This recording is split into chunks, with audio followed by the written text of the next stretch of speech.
Bonjour mes amis, nous avons constaté que lorsque vous venez vers nous pour une consultation, vous semblez être un peu étonné lorsque nous vous faisons savoir combien pourra vous coûter votre immigration. Malheureusement, c'est ainsi immigrer au Canada.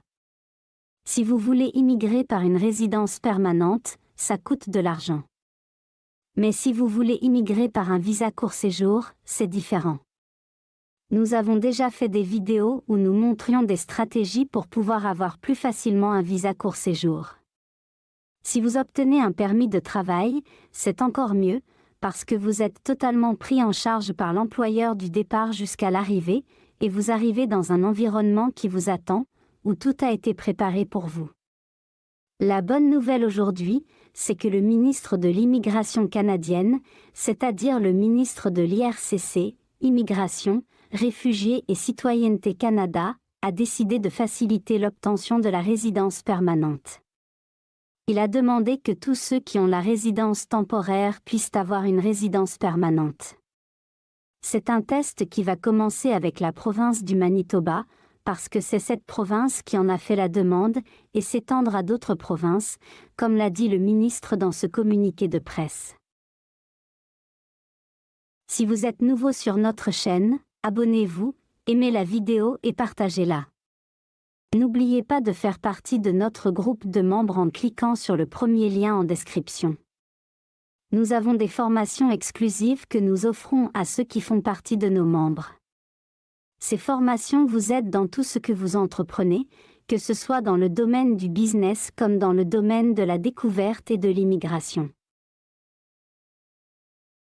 L'essentiel, c'est d'entrer au Canada par un visa court séjour.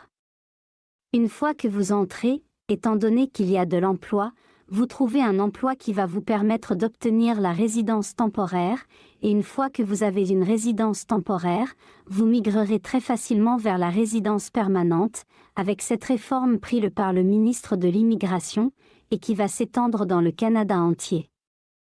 Nous avons les vidéos qui vous donnent des stratégies pour obtenir plus facilement un visa court séjour. Surtout, un conseil, lorsque vous voulez obtenir votre visa court séjour pour le Canada, évitez d'aller dans des grandes villes. Si on prend par exemple le Québec est saturé. Vous avez vu la ministre de l'Immigration québécoise, Madame Christine Fréchette, se plaindre du fait que beaucoup arrivent à l'aéroport de Montréal avec un visa court séjour, et on se rend compte qu'ils sont là pour un long séjour. Elle se plaignait également du fait que les réfugiés coûtent très cher au gouvernement québécois. Elle préconisait qu'il serait mieux de leur donner un permis de travail pour qu'ils puissent travailler, étant donné que les employeurs aussi ont besoin de travailleurs. Ce qui serait bon pour l'État québécois et pour les réfugiés. Ça veut dire que l'État du Québec sûrement s'arrange à restreindre les visas court séjour vers le Québec. Bon, essayez d'aller dans ces États-là où il n'y a pas beaucoup de gens. Même si l'État est anglophone, le gouvernement canadien est en train de vouloir propager la langue française dans toutes les provinces du Canada, pour que le Canada ne soit pas divisé par la langue, comme il y a une partie du Canada qui est anglophone et une partie qui est francophone. L'anglais est parlé et pratiqué dans les provinces francophones, mais le français ne l'est pas autant dans les provinces anglophones. Le gouvernement est en train de vouloir faire propager la langue française dans toutes les provinces canadiennes. Bon, si vous demandez par exemple le visa pour une province canadienne anglophone, avec la stratégie actuelle du gouvernement qui est de propager la langue française dans les zones anglophones, vous voyez que vous avez plus de chances d'obtenir le visa. Regardez ces provinces là où il n'y a pas trop de gens, ces villes qui ne sont pas très peuplées. Vous demandez pour là-bas un visa court séjour.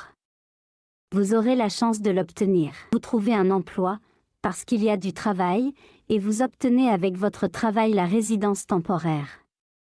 Avec cette mesure prise par le ministre qui va étendre dans tout le Canada, vous passerez rapidement à la résidence permanente. On va lire ça tout à l'heure.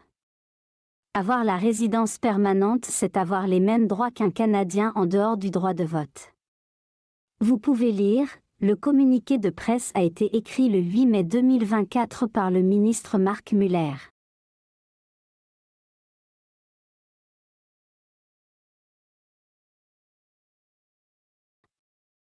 C'est écrit ici.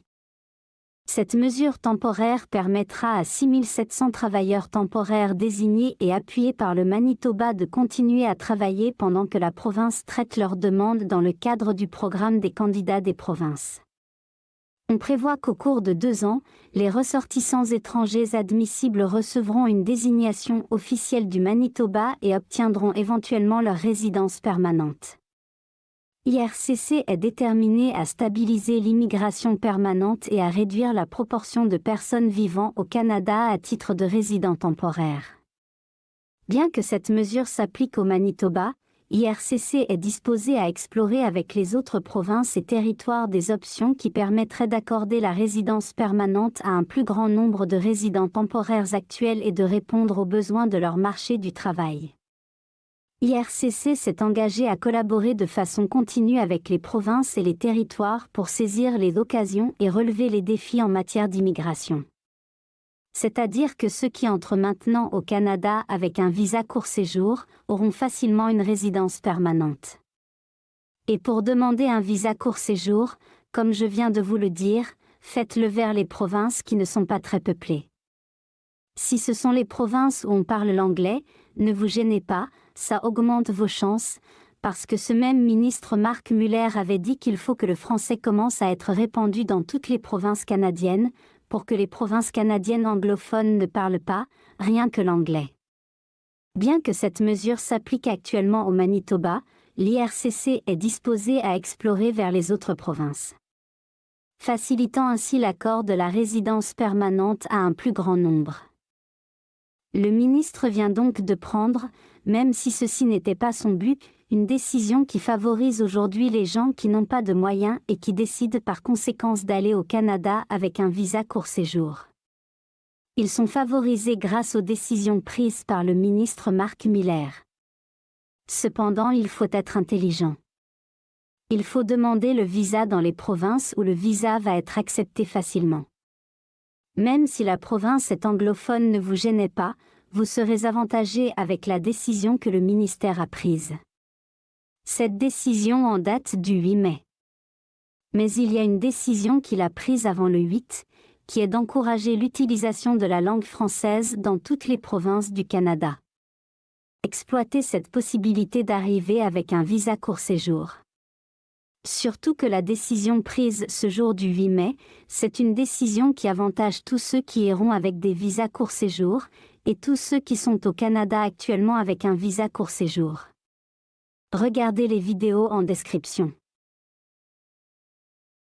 Si vous êtes nouveau sur notre chaîne, n'oubliez pas d'aimer la vidéo et de la partager.